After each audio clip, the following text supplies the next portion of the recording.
Hello all, and welcome to my kitchen. I'm Chef Matt, and today we will be cooking a Tater Tot Hotdish, also known as a casserole. To make this dish, we are going to be using 2 cans of cream of mushroom soup, some shredded cheese. We will be using half bag of green beans and corn, as well as a frozen tater tots and a pound of ground beef. Now, this meal will be cooked in 3 parts, and that will be first the preparation, second the cooking, and thirdly and finally the baking. So first, let's start with the preparation, shall we?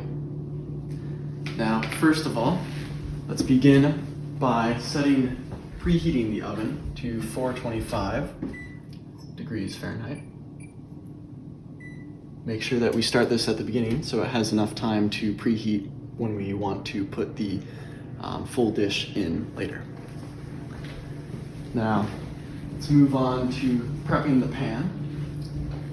And we do this by spraying Pam, a lubricant, into the pan so that the casserole will not stick on the inside when it's baking. And so, I'm just going to spray this in even coats around, and that will be good.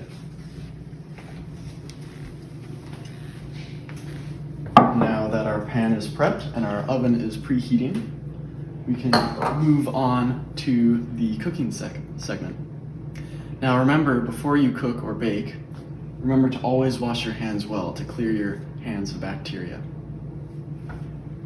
Now that I've washed my hands, but we can begin by bringing the beef over to our cooking station, turning the burner on to medium-high,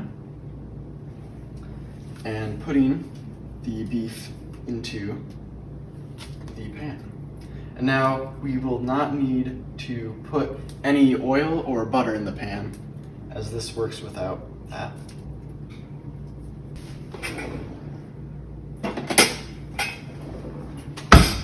Scissors will help to open the package if you're having any trouble.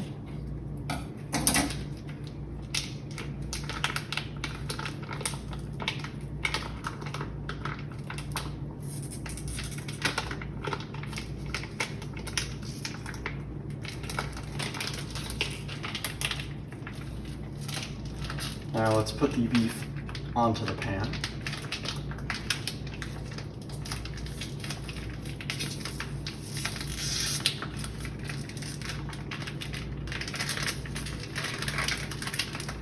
We go in all together, just like this.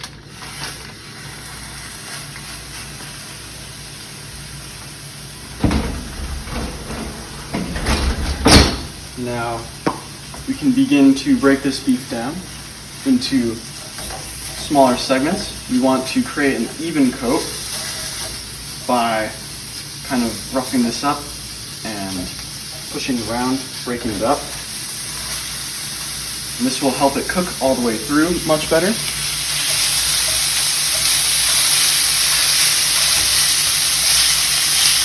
Just keep moving it around and keep breaking it up, cutting through it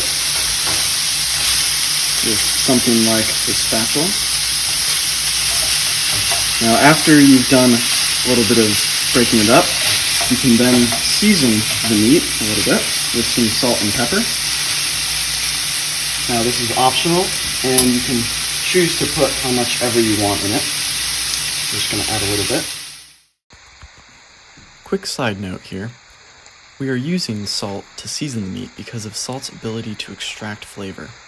Due to its ionic makeup, salt enhances many of the tastier flavors in food and masks those that are not as appealing to us. And let's continue to keep breaking this up as we cook. Now you're going to want to cook this for about 5 to 10 minutes, or until completely brown and cooked all the way through.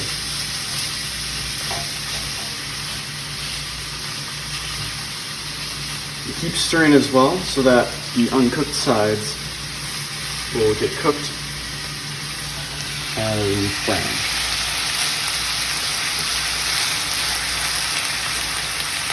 Now, why are we doing this? Well, this is an important part of cooking meat.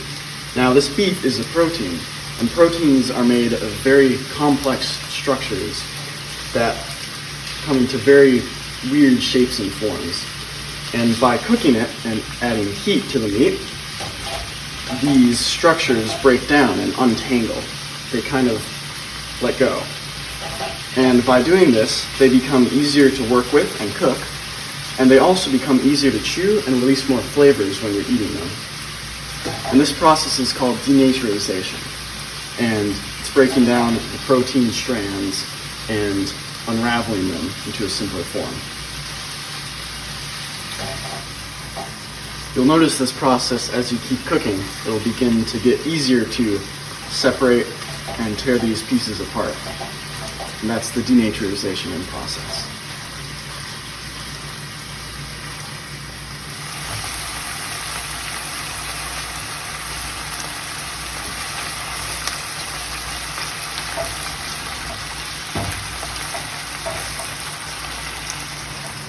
We're going to keep letting this cook for a little bit longer. It's almost there.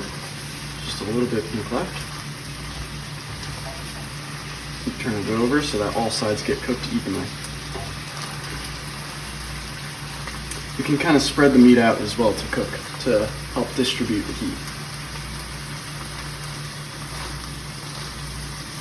Now you can cook it a little bit longer or shorter depending on how well you want the meat done. I'm going to make sure that it's at least cooked all the way through here before we continue on.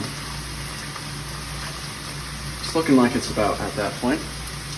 So now I'm going to turn off the burner and bring the meat over to my prepared pan. Now, as this finally settles a little bit, we're going to pour the beef into the pan. Kind of spread it out a little bit.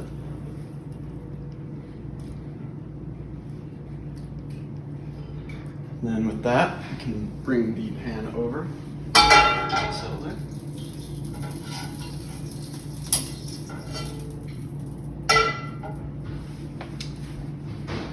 That we can use this spoon here to spread the beef out and around the pan so that it's in an even layer. We can begin by adding the frozen corn and the frozen green beans. Now by doing this, spread it around a bit. Get it in even batches.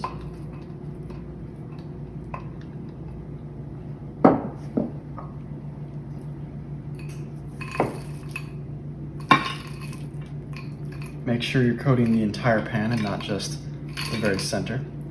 This will help the dish cook evenly, as well as keep it distributed so no one's getting more green beans or more meat in one area. You can keep stirring a little bit to keep spreading it out.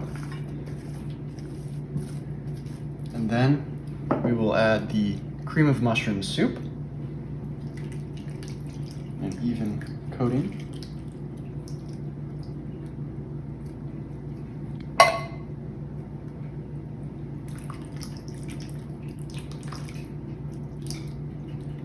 Let's get these sides here. There we go. And now we can just keep mixing it a little bit, keep moving it around to get this really nice and even. Make sure that there's corn, green beans, and meat in all areas. That looks pretty mixed to me. So now we can move on to the next step, which is adding the shredded cheese. And now you can kind of do this to however much you want it. Some people like cheese more, some people like it less. Me and my family here, we really like cheese, so I'm gonna be putting a lot on. But just keep sprinkling it over in nice even layers. It's okay if it gets a little messy here. You can always clean up after. Let me move on to the next bag here.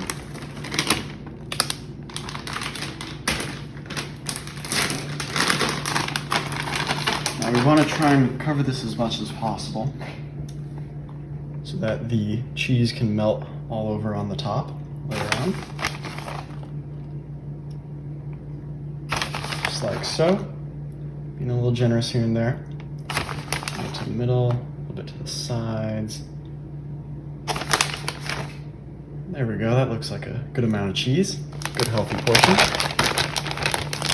So with that, we are going to do the final step in preparing this dish, in the dish, and that is going to be adding the tater tots, my favorite part.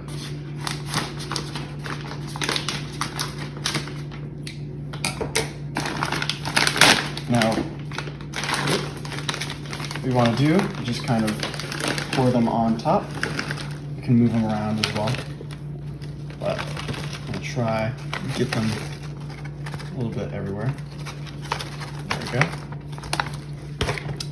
And you can use the spoon again here just to kind of move it around, get it mixing. There we go. So it seems like we're still waiting for our oven to heat, so we'll be right back with you once it's done. Well, it looks like the oven is now ready. It's at 425 degrees. So I believe we are ready to put it in the oven.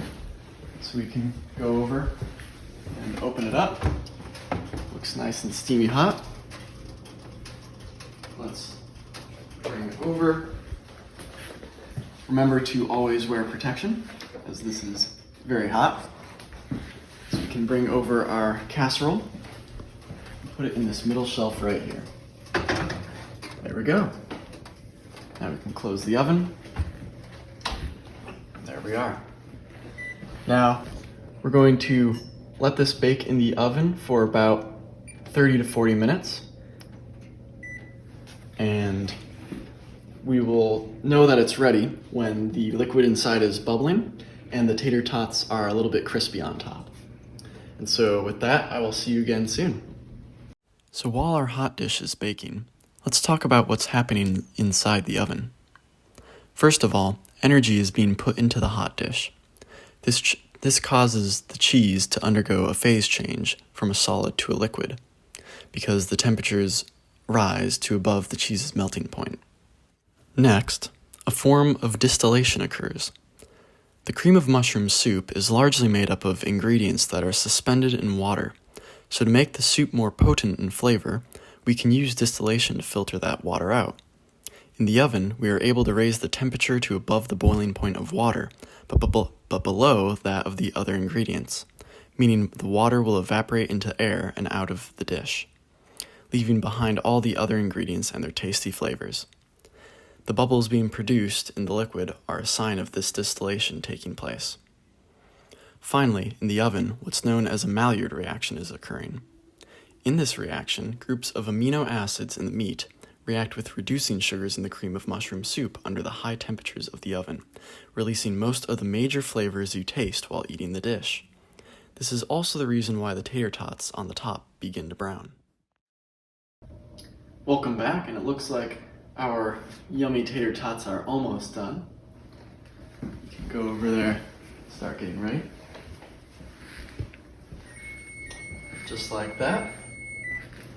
Seems like our broth is bubbling and our tater tots are nice and crispy golden brown. Now we can open up the oven and remove the tater tot hot dish.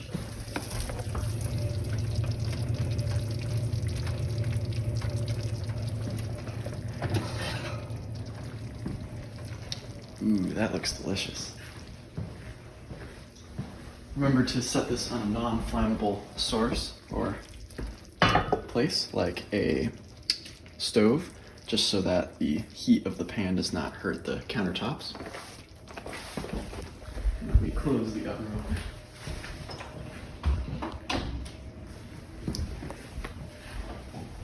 And there we are. Now you can serve this, well first, let's let it sit a little bit so that the meat can settle a little bit, and just so it can cool off so that we're not scorching our faces. But To serve, what you can do is you just cut in. Now you can pre-cut and section the entire hot dish if you'd like, or you can just cut sections. And all you gotta do is scoop and plate. Just like that. Let's get all that sauce on top. There we go. Beautiful. Yummy. And there we go. A tater tot hot dish. Thank you very much for watching and enjoy your meal.